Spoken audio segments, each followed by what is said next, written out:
1944 Bombay docs का इलाका, शेर खान नाम के एक गुंडे का। वहाँ आतंक और खौफ था। शेर खान और उसके आदमी डॉक्स पर काम करने वाले मजदूरों से पैसा वसूलते थे। बस आज काम कम मिला था साहब। जो मजदूर पैसा नहीं दे पाते थे उनको शेर खान और उसके गुंडे बहुत बेरहमी से पीटते थे। याद रखो, इस डॉक पर पहले मेरा हक निकलता है, फिर तुम्हारा घर चलता है। नया है?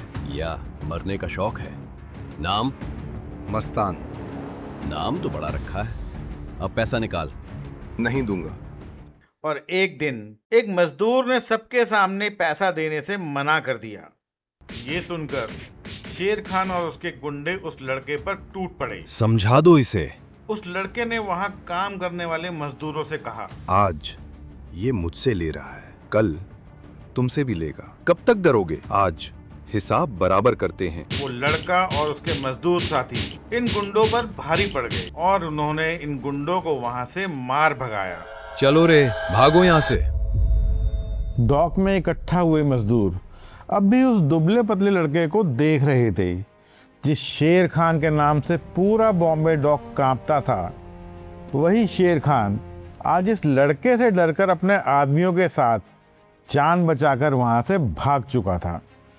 उस दिन उस लड़के ने बॉम्बे डॉक के मजदूरों के साथ मिलकर सिर्फ एक गुंडे को ही नहीं हराया, बल्कि उसने खुद भी एक बात समझ ली। अगर डर के सामने कोई डट कर खड़ा हो जाए तो सबसे ताकतवर आदमी को भी पीछे हटना पड़ता है।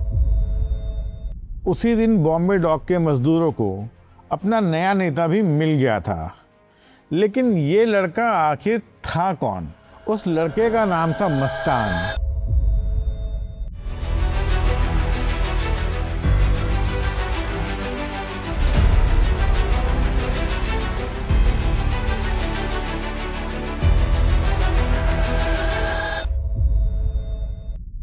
और मस्तान कौन था, इस सवाल का जवाब बॉम्बे की भीड़ भाड़ वाली गलियों में नहीं, बल्कि तमिलनाडु के एक छोटे से गांव में मिलेगा, जहां एक गरीब परिवार हर रोज़ 2 वक्त की रोटी के लिए संघर्ष कर रहा था। मस्तान के पिता हैदर मिर्ज़ा एक मेहनती किसान थे। सुबह से शाम तक वो खेतों में काम करते थे, लेकिन इतनी मेहनत करने के बाद भी उनका घर ठीक से नहीं चल रहा था। 2 वक्त का खाना जुटाना भी आसान नहीं होता था। मस्तान ने बचपन से ही अपने पिता का संघर्ष देखा था। उसने देखा था कि मेहनत करने वाले हर इंसान की किस्मत नहीं बदलती। उसने ये भी देखा था कि गरीबी कैसे इंसान की सोच को भी छोटा कर देती है। लेकिन मस्तान की सोच छोटी नहीं थी। उसे अभी ये तो नहीं पता था कि वो आगे जाकर क्या करेगा या क्या बनेगा, लेकिन एक बात वो बचपन में ही समझ चुका था, वो अपने पिता जैसी ज़िंदगी नहीं जीना चाहता था। वो हार मानने वालों में से नहीं था और उसे इस गरीबी की ज़िंदगी से बाहर निकलना था। मस्तान के पिता हैदर मिर्ज़ा भी समझ चुके थे कि गांव में रहकर उनके बच्चों का भविष्य नहीं बदलने वाला। खेती से घर चलना लगभग नामुमकिन था, इसलिए उन्होंने अपना गांव छोड़ने का फैसला कर लिया और उनकी मंजिल थी बॉम्बे। बॉम्बे उस दौर में भी कोई आम शहर नहीं था। लाखों लोगों के लिए ये शहर एक उम्मीद था। हर दिन देश के अलग अलग हिस्सों से लोग अपना घर, अपना गांव और अपने परिवार को छोड़कर यहाँ आते थे। कोई मिल में नौकरी करने आता था, कोई बंदरगाह पे मजदूरी करने, और कोई सिर्फ इस उम्मीद में यहाँ आता था कि ये शहर शायद उसकी किस्मत बदल दे। लेकिन बॉम्बे हर किसी पर इतनी आसानी से मेहरबान नहीं होता। ये शहर कुछ लोगों को तो बहुत ऊपर ले जाता है, लेकिन उससे कहीं ज़्यादा लोगों को अपनी भीड़ में कहीं घुमा देता है। हैदर मिर्ज़ा भी उन्हीं लाखों लोगों में से एक थे। गांव छोड़ने के बाद बॉम्बे में उसे जो भी काम मिला उसने वो किया। कभी दिहाड़ी मजदूरी, कभी छोटे मोटे काम। फिर कई महीनों के संघर्ष के बाद उसे क्रॉफर्ड मार्केट के पास बंगालीपुरा की एक साइकिल रिपेयर की दुकान में काम मिल गया। ये कोई बड़ी कामयाबी तो नहीं थी, लेकिन कम से कम अब घर चलाने का एक सहारा मिल गया था। धीरे धीरे मस्तान भी अपने पिता का हाथ बटाने लगा। सुबह दुकान का शटर खुलते ही दोनों काम में लग जाते। कोई पंचर बनवाने आता, कोई टूटी हुई चेन ठीक करवाने आता, तो कोई पहिया सीधा करवाने। दिन भर उनके हाथ ग्रीस और धूल मिट्टी से सने रहते। शाम तक दोनों थक कर चूर हो जाते थे, लेकिन इतनी मेहनत के बाद भी उनकी कमाई इतनी नहीं थी कि वो आराम की ज़िंदगी का सपना देख सकें। उस समय 8 साल का मस्तान पूरे दिन काम करके मुश्किल से 5 रुपया कमा पाता था। आज ये रकम बहुत छोटी लग सकती है, लेकिन उस दौर में एक गरीब परिवार के लिए ये 5 रुपया घर चलाने का सहारा थे। दुकान बंद होने के बाद जब मस्तान अपने पिता के साथ घर लौटता तो रास्ते में उसे एक ऐसी दुनिया दिखाई देती जो उसकी दुनिया से बिल्कुल ही अलग थी। चौड़ी सड़कें, विदेशी कारें, बड़े बड़े सिनेमा घर और उन कारों से उतरते ऐसे लोग जिनके कपड़े, उनका रहन सहन और उनकी ज़िंदगी देखकर कोई भी समझ सकता था कि शहर में 2 अलग अलग दुनिया बसती हैं। एक वो जहां दिन भर लोग मेहनत करने के बाद भी 2 वक्त की रोटी के लिए संघर्ष करते थे, और दूसरी वो जहां लोगों के पास इतनी दौलत थी कि पैसों की चिंता शायद उन्होंने कभी की ही नहीं। मस्तान भी ऐसी ही ज़िंदगी जीना चाहता था। उसे अभी ये तो नहीं पता था कि वो वहाँ तक कैसे पहुँचेगा, लेकिन उसके मन में एक सवाल ज़रूर उठ चुका था, क्या एक दिन मेरी ज़िंदगी भी बदल सकती है? उस दौर में ग्रांट रोड और उसके आसपास का इलाका बॉम्बे की सबसे रौनक वाली जगहों में गिना जाता था। घर जाते हुए मस्तान कई बार वहाँ रुककर सड़कों पर दौड़ती हुई विदेशी कारें देखा करता था। उन कारों को वो तब तक देखता रहता जब तक वो उसकी आंखों से ओझल नहीं हो जाती। फिर उसकी नज़र दूर मालाबार हिल पर बने बड़े बड़े बंगलों पर जाती।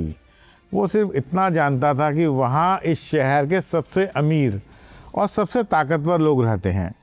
मस्तान को नहीं पता था कि वो लोग कौन थे, वो क्या करते थे और उन्होंने इतनी दौलत कैसे कमाई। लेकिन एक बात उसके मन में बैठ चुकी थी, अगर इस शहर में कोई इंसान इतना अमीर और ताकतवर बन सकता है तो इसका मतलब ये भी था कि गरीबी हमेशा के लिए किसी की किस्मत नहीं होती। टाइम बीतता गया, मस्तान भी बड़ा हो गया। मैकेनिक की दुकान पर काम करते करते उसने मेहनत करना सीख लिया था। उसने अब ये भी समझ लिया था कि कोई भी काम छोटा नहीं होता। लेकिन वो एक और बात भी समझ चुका था, सिर्फ मेहनत करते रहने से ज़िंदगी नहीं बदलती। अगर उसे आगे बढ़ना है तो उसे वहाँ पहुँचना होगा जहाँ इस शहर का सबसे बड़ा कारोबार चलता है। शायद किस्मत भी उसे वहीं ले जाना चाहती थी। कुछ टाइम बाद मस्तान ने बॉम्बे डॉक पर कुली का काम शुरू कर दिया। उस दौर में बॉम्बे डॉक कोई आम बंदरगाह नहीं था, ये पूरे भारत के सबसे बिजी पोर्ट्स में से एक था। दुनिया के अलग अलग देशों से आने जाने वाले बड़े बड़े मालवाहक जहाज यहीं आकर रुकते थे। उन्हीं जहाज़ों से मशीनें उतरती थी, कपड़े उतरते थे, खाने पीने का सामान उतरता था, और कई बार ऐसा कीमती सामान भी आता था जिसके बारे में बहुत कम लोग जानते थे।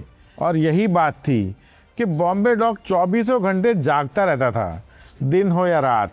यहाँ काम कभी नहीं रुकता था। सुबह जहाज का सायरन बजते ही पूरा इलाका जैसे एकदम जिंदा हो जाता। बड़ी बड़ी क्रेन हवा में झूलते हुए लोहे के बड़े बड़े बक्से उठाती। सैकड़ों मजदूर अपने अपने कंधों पर बोरे और लकड़ी के भारी बक्से लादे गोदामों की तरफ भागते दिखाई देते। फोरमैन लगातार आदेश देते रहते, और दूसरी तरफ कस्टम के ऑफिसर्स जहाज से उतरने वाले हर सामान पर अपनी पैनी नज़र रखते। चारों तरफ इतनी हलचल होती कि जो आदमी पहली बार यहाँ आता वो कुछ देर के लिए तो ज़रूर घबरा जाता। लेकिन मस्तान नहीं घबराया। उसने उस भीड़ को, उस शोर को और वहाँ चल रही हर चीज़ को बड़े ध्यान से देखा। शुरुआत में उसका काम बाकी कुलियों जैसा ही था, जहाज से उतरने वाले बक्सों को उठाकर गोदाम तक पहुँचाना, घंटों तक बिना रुके मेहनत करना और शाम को थककर चूर हो जाना। लेकिन मस्तान बाकी मजदूरों जैसा नहीं था। उसकी नजरें सिर्फ अपने काम पर नहीं रहती थी, वो आसपास की चीज़ों पर भी बहुत ध्यान देता था। वो हर चीज़ बहुत ध्यान से देखता था। वो देखता था कि कौन सा जहाज़ किस देश से आया है, किस जहाज़ के आते ही कस्टम ऑफिसर अचानक ज़्यादा अलर्ट हो गए, कौन से बक्से बिना किसी रोक टोक के सीधे गोडाउन तक पहुंच जाते हैं, और किन बक्सों को खोलकर घंटों उनकी तलाशी ली जाती है। धीरे धीरे उसे ये भी समझ में आने लगा कि इस बंदरगाह पर सिर्फ मजदूर और सरकारी कर्मचारी ही काम नहीं करते। यहाँ पर कुछ ऐसे लोग भी आते हैं जो ना तो कोई बोझ उठाते हैं और ना ही सरकारी वर्दी पहनते हैं, लेकिन उनके आते ही कई बार पूरा माहौल का रंग ही बदल जाता है। मस्तान ज़्यादा सवाल नहीं करता था। उसकी सबसे बड़ी ताकत थी चुपचाप सब कुछ देखना और हर छोटी से छोटी बात को हमेशा के लिए अपने दिमाग में बसा लेना। शायद यही वजह थी कि अगले 3 सालों में उसने सिर्फ कुली का काम नहीं सीखा, बल्कि बॉम्बे डॉक के पूरे खेल को समझना शुरू कर दिया।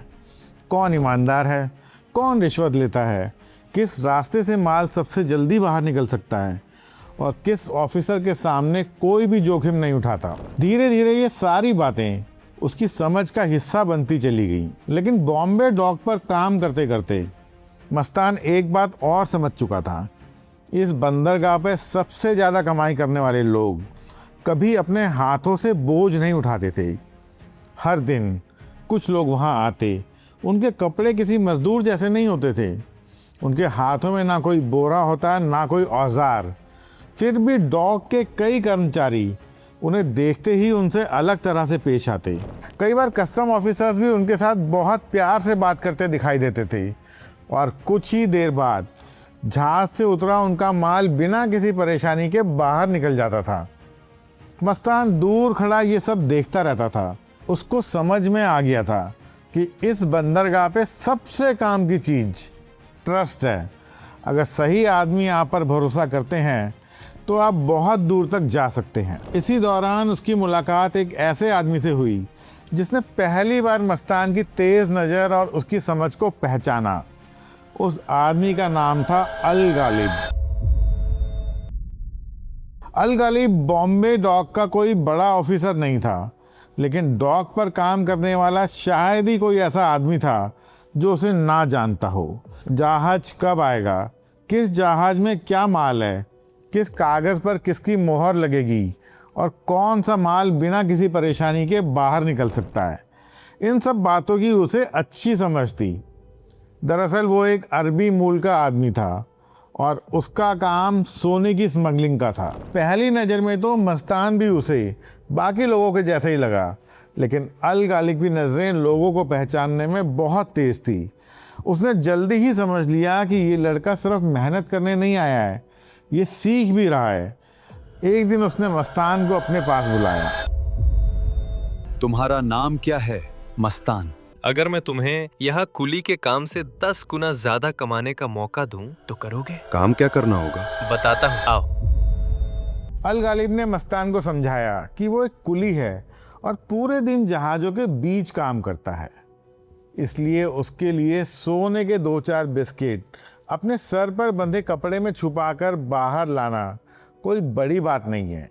वो कुछ घड़ियाँ अपने कपड़ों में छुपाकर आ सकता है या वो ट्राइसर छुपाकर बाहर निकाल सकता है। मस्तान इस काम के लिए तैयार हो गया। अगले कुछ दिनों तक मस्तान पहले की तरह बॉम्बे डॉक पर कुली का काम भी करता रहा और साथ साथ अल गालिब के दिए छोटे मोटे काम भी चुपचाप करता रहा। वो अपने कपड़ों में अल गालिब का सोना छुपाकर बाहर ले आता था। मस्तान और अल गालिब का काम अब बहुत अच्छा चलने लगा। मस्तान की ज़िंदगी में अब पैसा आने लगा। गालिब के लिए काम करते करते अब मस्तान का कॉन्फिडेंस भी काफ़ी बढ़ चुका था। उसी टाइम पर शेर खान पठान नाम के एक लोकल गुंडे ने डॉक्स पर अपना दबदबा बना के रखा हुआ था। उन दिनों डॉक पर किसी तरह की कोई लेबर यूनियन नहीं थी। शेर खान अपने साथियों के साथ वहाँ जाता, कुलियों से ज़बरदस्ती पैसे वसूलता और जो मज़दूर पैसा देने से मना करता उसे बेरहमी से पीटा जाता।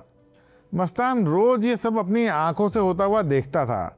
उसे समझ में नहीं आता था कि एक ऐसा आदमी जो ना तो डॉक का कर्मचारी था, ना कुली था और ना ही सरकारी कर्मचारी, वो मेहनत करने वाले मज़दूरों को इस तरह से क्यों धमका सकता था और उनसे जबरन वसूली कैसे कर सकता था। आखिरकार एक दिन मस्तान ने शेर खान का सामना करने का फैसला कर लिया। अगली बार जब शेर खान पैसे ले रहा था तो मस्तान ने पैसे देने से मना कर दिया और शेर खान के लोगों से लड़ पड़ा। इस लड़ाई में कुछ और कुलियों ने भी मस्तान का साथ दिया। हालांकि शेर खान और उसके लोग रामपुरी चाकू और गुप्तियां लेकर आए थे, जबकि मस्तान और उसके साथियों के हाथों में लाठियां और लोहे की रॉड थी। शेर खान के साथ केवल 4 आदमी थे, जबकि मस्तान के साथ 10 लोग थे। हथियार होने के बावजूद शेर खान इस लड़ाई में टिक नहीं सका। आखिरकार वो और उसके साथी बुरी तरह घायल होकर अपनी जान बचाते हुए वहां से भाग गए। कुलियों के बीच मस्तान की रेपुटेशन और नाम पहले से कहीं ज्यादा बढ़ गया। सब सही चल रहा था, लेकिन किस्मत हमेशा एक जैसी नहीं चलती। जिस वक्त अल गालिब और मस्तान का कारोबार तेजी से आगे बढ़ रहा था और दोनों लगातार पैसे कमा रहे थे, उसी दौरान कस्टम डिपार्टमेंट और पुलिस ने अल गालिब को स्मगलिंग के जुर्म में गिरफ्तार कर लिया। जब अल गालिब गिरफ्तार हुआ, उस वक्त मस्तान के पास उसका दिया हुआ एक सोने से भरा बक्सा था। उसमें इतना सोना था कि अगर मस्तान चाहता तो उस सोने को बेचकर वो एक रईस की ज़िंदगी जी सकता था, लेकिन उसने ऐसा किया नहीं। उसने उस सोने को अपने छोटे से घर में छुपा दिया। 3 साल बाद जब गालिब जेल से छूटकर बाहर आया तो मस्तान ने वो सोना उसे वापस कर दिया। गालिब को भरोसा ही नहीं हुआ कि कोई आदमी इतना ईमानदार भी हो सकता है। ये देखकर गालिब चौंक गया। उसको भरोसा ही नहीं हुआ कि कोई आदमी इतना ईमानदार भी हो सकता है। गालिब शेख, ये लो आपकी अमानत, मैंने संभाल कर रखी हुई थी। मस्तान, इतना सोना लेकर तुम दुनिया के किसी भी कोने में छिपकर ऐश की जिंदगी जी सकते थे। शेख, दुनिया से तो मैं छुप सकता हूँ, लेकिन ऊपर बैठे खुदा से कैसे छुपूंगा? गालिब को मस्तान की ये बात पसंद आ गई और उसने मस्तान को अपने धंधे में पार्टनर बना लिया। मस्तान ने कुली का काम छोड़ दिया और अब उसने पूरी तरह से गोल्ड स्मगलिंग का काम शुरू कर दिया।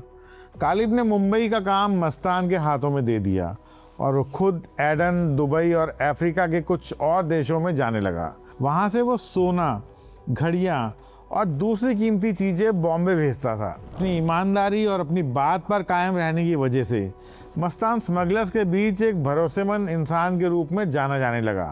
उसकी रेपुटेशन लगातार बढ़ रही थी और उसके साथ साथ उसकी दौलत भी तेजी से बढ़ने लगी। साल 1956 तक हाजी मस्तान अब सिर्फ एक स्मगलर नहीं था, उसने बॉम्बे पोर्ट पर अपनी एक अलग पहचान बना ली थी।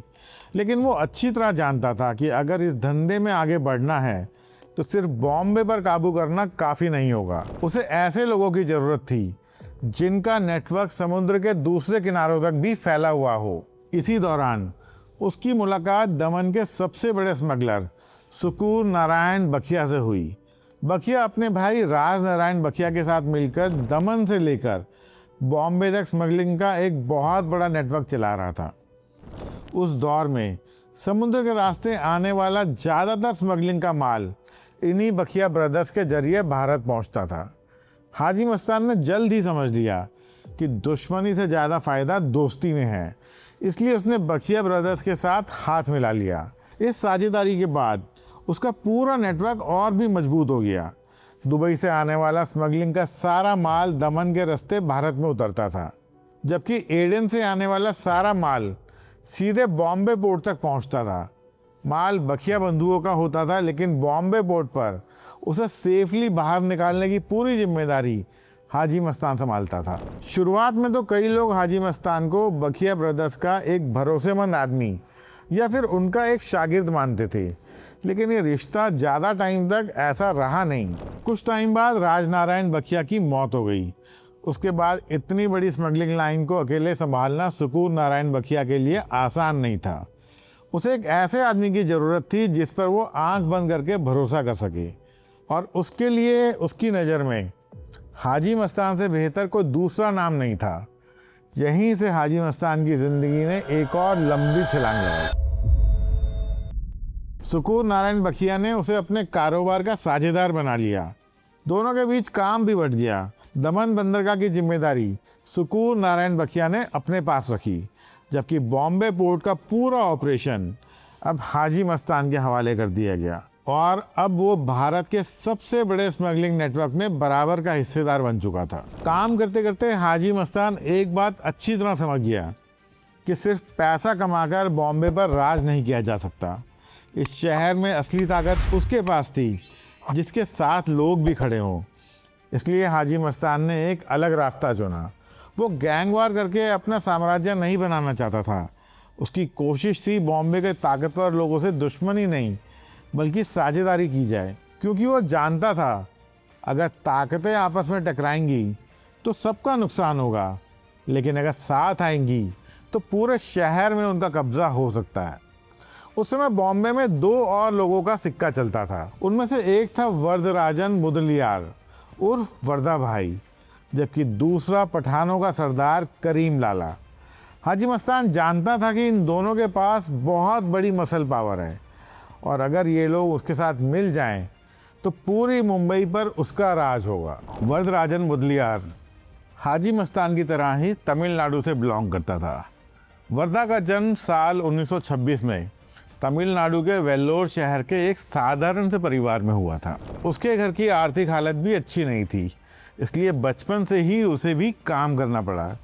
कुछ साल बाद बेहतर ज़िंदगी की तलाश में वो भी लाखों लोगों की तरह बॉम्बे आ गया। शुरुआत में तो उसने विक्टोरिया टर्मिनल पर कुली का काम किया। वो दिन भर यात्रियों को सामान उठाता और रात को वहीं स्टेशन के आसपास सो जाता था। काम खत्म करने के बाद वो वहीं पास में बनी बिस्मिल्लाह शाह बाबा की दरगाह पर भी जाता और वहाँ वो गरीबों को खाना खिलाया करता था।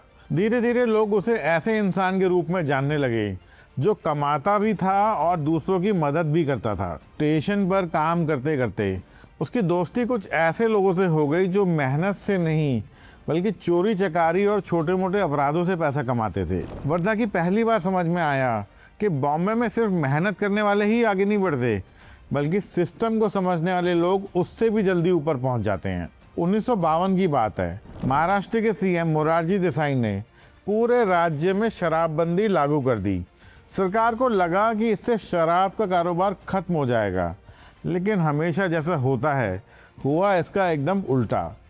जितना लीगल शराब बंद हुई उतनी ही इल्लीगल शराब की बिक्री बढ़ने लगी और यही मौका वर्दा की ज़िंदगी का सबसे बड़ा मोड़ बन गया।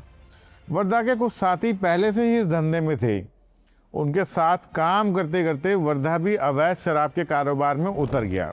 वर्दा लड़ाई झगड़ा तो करता ही था, लेकिन अपनी बातों से वो लोगों का भरोसा जीत सकता था और यही वजह है कि कुछ टाइम में ही शराब माफिया के बड़े लोग भी उस पर भरोसा करने लगे। इसके बाद वर्दा ने एंटॉप हिल में अपना ठिकाना बना लिया। उस समय एंटॉप हिल, धारावी, सायन और कोलीवाड़ा जैसी जगहों पर पुलिस की पकड़ बहुत कम थी। वर्दा ने इसी का फ़ायदा उठाया। उसने एक एक करके कई भट्टियां शुरू कराई, तमिलनाडु से आए लोगों को अपने साथ जोड़ा और देखते ही देखते उसका कारोबार पूरे सेंट्रल बॉम्बे में फैलने लगा। लेकिन वर्दा बाकी लोगों जैसा नहीं था। वो कमाया हुआ पैसा खर्च नहीं करता था, बल्कि हर बार उसे अपने धंधे में लगा देता था। उसकी भट्टियां बढ़ती गई, उसके आदमी बढ़ते गए और उसके साथ साथ उसका रुतबा भी बढ़ता गया। कुछ ही सालों में एंटॉप हिल की गलियों में लोग उसे उसके नाम से नहीं बुलाते थे, बल्कि वर्दा भाई कहकर बुलाने लगे। अब वो सिर्फ अवैध शराब का कारोबारी नहीं था, वो सेंट्रल बॉम्बे का एक उभरता हुआ छोटा डॉन बन चुका था। एक बार वरदराजन को पुलिस ने कस्टम डॉक इलाके से एक हाईटेक एंटीना चुराने के आरोप में गिरफ्तार कर लिया। पुलिस ने उसे अपनी कस्टडी में लेकर खूब धमकाया, लेकिन उसने चोरी के माल की जगह नहीं बताई। हुआ ये था कि वर्दा भाई के गिरोह ने ऐसी चोरी कर दी थी जिसने पूरे पुलिस डिपार्टमेंट को हिला दिया। ये कोई मामूली सामान नहीं था, ये कस्टम के गोडाउन में रखा एक बेहद महंगा और स्पेशल एंटीना था जो दिल्ली के एक बड़े नेता के लिए मंगवाया गया था। इस एंटीना के इस तरह अचानक गायब हो जाने से दिल्ली से सीधे बॉम्बे पुलिस पर इसको ढूंढने के लिए दबाव पड़ा। ऑर्डर साफ था, एंटीना भी बरामद होना चाहिए और चोर भी। जांच शुरू हुई और कुछ ही दिनों में पुलिस वर्दा भाई के गिरोह तक पहुंच गई। चोरी वर्दा के आदमियों ने की थी, लेकिन गिरोह का सरगना होने की वजह से पुलिस ने वर्दा को भी गिरफ्तार कर लिया। वर्दा को लॉकअप में बंद कर दिया गया और यहीं से उसकी ज़िंदगी का सबसे बड़ा मोड़ शुरू हुआ। जब मस्तान को वर्दा की गिरफ्तारी का पता चला तो वो अपनी चमचमाती हुई मर्सिडीज कार में उस पुलिस स्टेशन जा पहुंचा जहां वर्दा बंद था।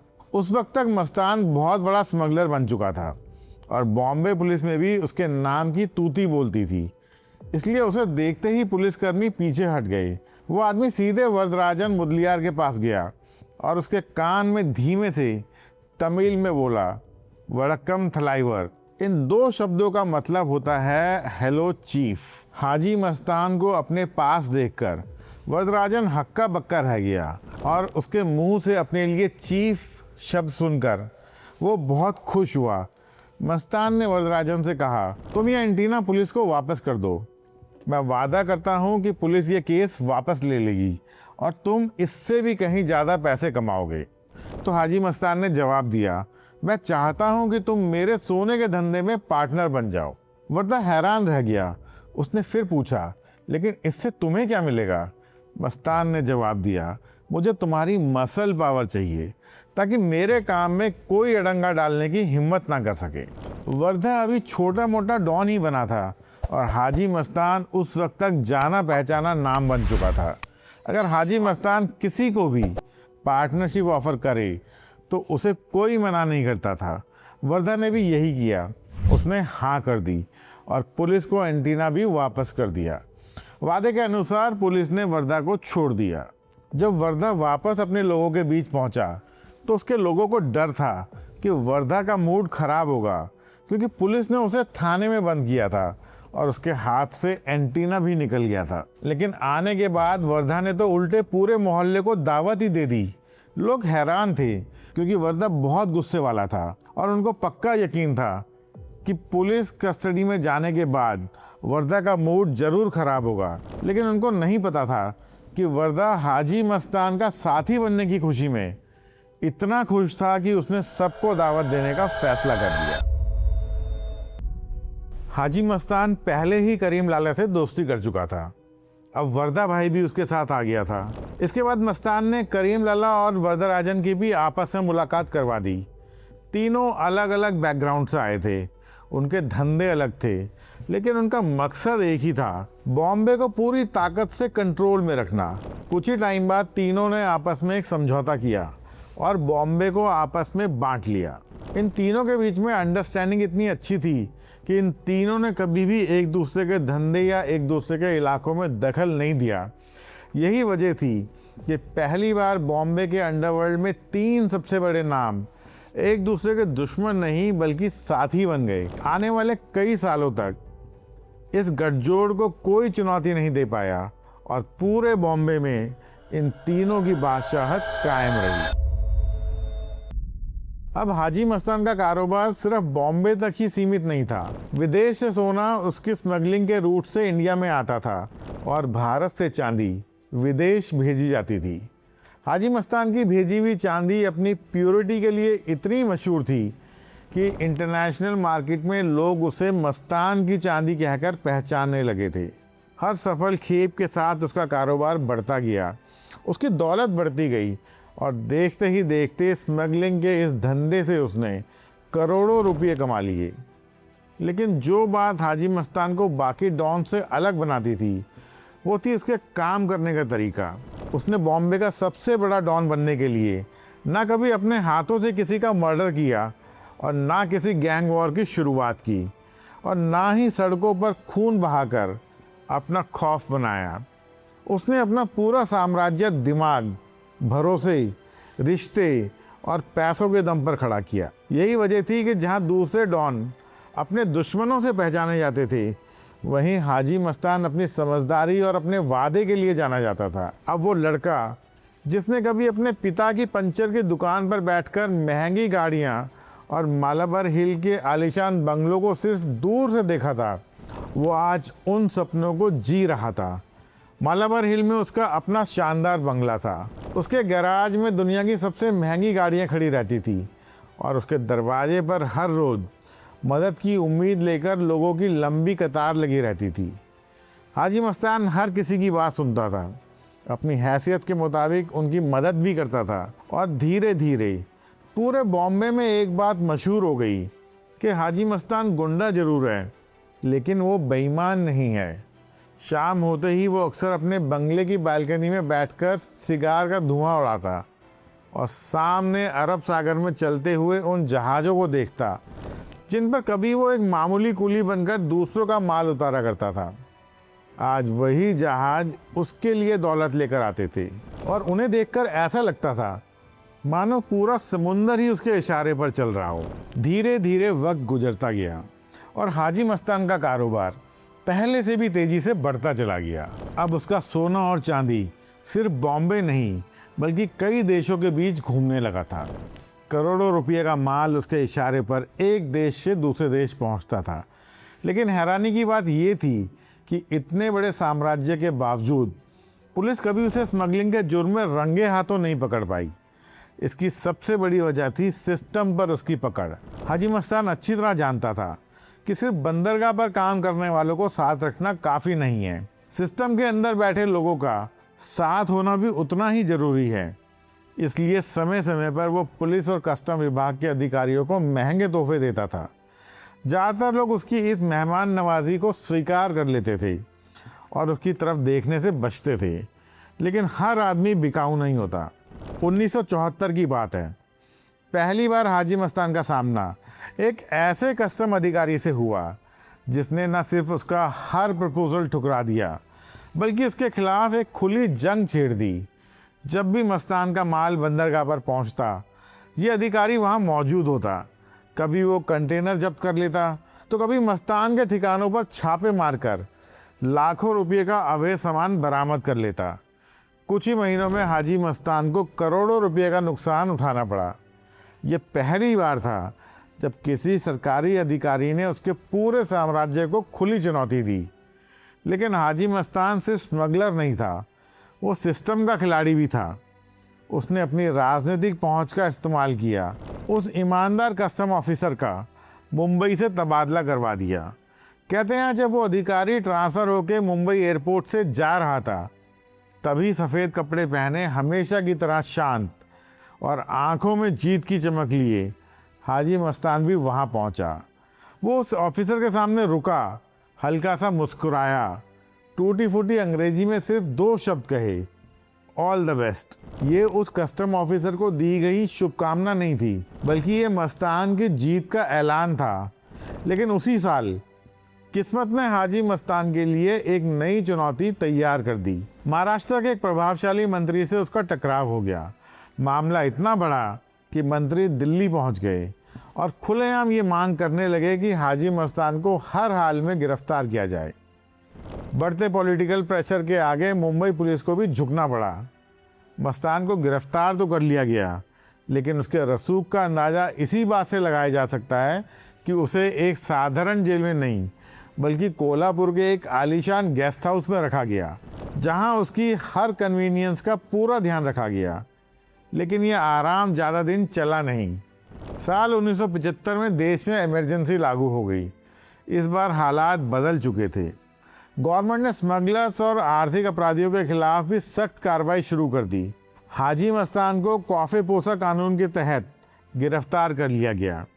यह उसकी ज़िंदगी का पहला मौका था जब उसके रसूख, उसके पैसे और उसके राजनीतिक संबंधों में से कोई भी उसे जेल जाने से नहीं बचा सका। कहते हैं उसने अपनी रिहाई के लिए हर कोशिश की, यहाँ तक कि सत्ता के गलियारों तक संदेश भी भिजवाए, लेकिन इस बार किसी ने उसकी नहीं सुनी। अगले 18 महीने उसे सलाखों के पीछे ही बिताने पड़े। यही जेल उसकी ज़िंदगी का सबसे बड़ा मोड़ भी साबित हुई।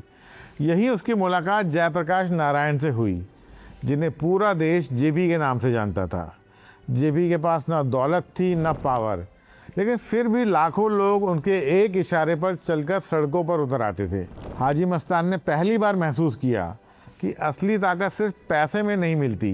जेपी ने मस्तान को उस अपराध की दुनिया को छोड़कर एक नॉर्मल जीवन जीने की सलाह दी और उनकी बातों का मस्तान पर इतना असर पड़ा कि उसने जेल से बाहर निकलते ही स्मगलिंग की दुनिया से हमेशा के लिए दूरी बनाने का फैसला कर लिया। भले ही पॉलिटिक्स में हाजी मस्तान को वो कामयाबी नहीं मिली जिसकी उसे उम्मीद थी, लेकिन बॉम्बे के अंडरवर्ल्ड में उसकी हैसियत अब भी वैसी ही थी जैसे पहले हुआ करती थी। उन दिनों एक ऐसी महिला भी थी जिस पर हाजी मस्तान आंखें बंद करके भरोसा करता था। उसका नाम था जैनाबाई दारूवाली। मस्तान उसे अपनी बहन मानता था और जब भी वो किसी बड़ी मुश्किल में फंसता, सबसे पहले उसी से सलाह लेता था। साल 1980 में एक दिन हाजी मस्तान ने अपनी कार भेजकर जैनाबाई को अपने घर बुलवाया। जैनाबाई के पहुंचते ही उसने उससे अपनी परेशानी बताते हुए कहा कि बेलेसिस रोड पर उसकी करोड़ों रुपए की एक प्रॉपर्टी है जिस पर गुजरात के चिलिया लोगों ने कब्जा जमा रखा है। उन्हें हटाने के लिए उसने पहले करीम लाला से भी मदद मांगी थी। करीम लाला ने अपने सबसे भरोसेमंद लोगों को वहाँ भेजा भी था, लेकिन चिलिया लोगों ने उनका भी डटकर मुकाबला किया और उन्हें जख्मी करके वापस भेज दिया। पहली बार ऐसा हुआ था कि हाजी मस्तान और करीम लाला दोनों की ताकत मिलकर भी उस ज़मीन को खाली नहीं करवा सकी। पूरी बात सुनने के बाद जेना भाई ने ना तो कोई हथियार उठाने की सलाह दी और ना ही किसी नए गैंग को भेजने की। उसने कागज़ और कलम मंगवाया, कागज़ पर एक सीधी लकीर खींची और मुस्कुराकर मस्तान से पूछा, क्या तुम इस लकीर को बिना छुए छोटा कर सकते हो? मस्तान कुछ पल तक तो उस लकीर को देखता रहा और फिर हल्की झुंझलाहट के साथ बोला, आपा, मैंने आपको इतनी बड़ी परेशानी बताई है और आप मुझसे पहेलियाँ बुझा रही हैं। जेना भाई मुस्कुराई और उसने उसी लकीर की बगल में एक और उससे बड़ी लकीर खींच दी और बोली, देखो, पहली लकीर को बिना छुए भी उसे छोटा किया जा सकता है। मस्तान अब भी उसकी पूरी बात नहीं समझा। तब जेना भाई ने उसे समझाते हुए कहा, अगर वो सचमुच अपनी परेशानी को हमेशा के लिए ख़त्म करना चाहता है तो उसे लड़ाई नहीं बल्कि समझदारी से काम लेना होगा। उसने कहा कि करीम लाला और दाऊद इब्राहिम इस समय एक दूसरे के सबसे बड़े दुश्मन हैं, लेकिन अगर तुम इन दोनों को एक साथ बिठाकर इनकी दुश्मनी ख़त्म करवा दो तो दोनों की ताकत मिल जाएगी और फिर तुम्हारी ज़मीन खाली करवाना उनके लिए कोई मुश्किल काम नहीं रहेगा। जेना भाई की ये बात हाजी मस्तान को तुरंत समझ में आ गई। कुछ ही दिनों बाद उसने अपने घर पर दाऊद इब्राहिम और करीम लाला दोनों को बुलाया। दोनों एक दूसरे के कट्टर दुश्मन थे और उनके गिरोह के बीच लंबे समय से खून खराबा चल रहा था, लेकिन हाजी मस्तान की बात टालने की हिम्मत उस समय किसी में नहीं थी। हाजी मस्तान ने दोनों से कुरान पर हाथ रखवाकर ये वादा करवाया कि आगे से वो एक दूसरे के खिलाफ खून खराबा नहीं करेंगे। इसके बाद उसने बेलेसिस रोड वाली अपनी प्रॉपर्टी का पूरा मामला उनके सामने रखा। कुछ ही दिनों बाद दाऊद इब्राहिम और पठानों ने मिलकर चिलिया लोगों को उस ज़मीन से हटने पर मजबूर कर दिया और बाद में उसी जगह पर हाजी मस्तान ने मस्तान टावर नाम की एक आलीशान बिल्डिंग बनवाई, जो सिर्फ उसकी दौलत की ही नहीं बल्कि उसके रसूख और उसकी सुलह करवाने की ताकत की निशानी भी बन गई। लेकिन समय एक जैसा नहीं रहता। धीरे धीरे हाजी मस्तान की उम्र बढ़ने लगी और इसके साथ ही उसकी पकड़ भी अब पहले जैसी मजबूत नहीं रही। उसके सबसे भरोसेमंद साथी एक एक करके उससे दूर होते चले गए। वरदराजन अब इस दुनिया में नहीं था। करीम लाला ने भी धीरे धीरे पठान गैंग की जिम्मेदारी नई जनरेशन को दे दी थी। जिस गठजोड़ ने सालों तक मुंबई अंडरवर्ल्ड पर राज किया, अब वो बिखरने लगा था और उसके टूटते ही मुंबई के अंडरवर्ल्ड में एक नया दौर शुरू होने वाला था। और इसी दौर में एक नौजवान बहुत तेज़ी से अपनी पहचान बना रहा था। उसका नाम था दाऊद इब्राहिम। दाऊद ने अंडरवर्ल्ड को हाजी मस्तान की तरह कारोबार नहीं बल्कि एक साम्राज्य की तरह चलाना शुरू किया। जहां हाजी मस्तान रिश्तों, भरोसे और समझौतों के दम पर अपना दबदबा बनाए रखता था, वहीं दाऊद ने डर, गोलियां और खून खराबे को अपनी सबसे बड़ी ताकत बना लिया। हाजी मस्तान ने कभी ड्रग्स, हथियारों और जबरन वसूली के धंधे को नहीं अपनाया, लेकिन दाऊद ने इन्हीं धंधों को अपने साम्राज्य की सबसे मजबूत नींव बना दिया। फिल्म इंडस्ट्री से लेकर बिल्डर्स तक, कारोबारियों से लेकर बड़े बड़े उद्योगपतियों तक, हर कोई इसकी वसूली का निशाना बनने लगा। और देखते ही देखते मुंबई का अंडरवर्ल्ड पूरी तरह बदल गया। अब फैसले बैठकर नहीं बल्कि गोलियां चलाकर होने लगे और उस अंडरवर्ल्ड में हाजी मस्तान जैसे उसूलों पर चलने वाले डॉन के लिए अब कोई जगह नहीं बची थी। साल 1994 में हाजी मस्तान ने इस दुनिया को हमेशा के लिए अलविदा कह दिया।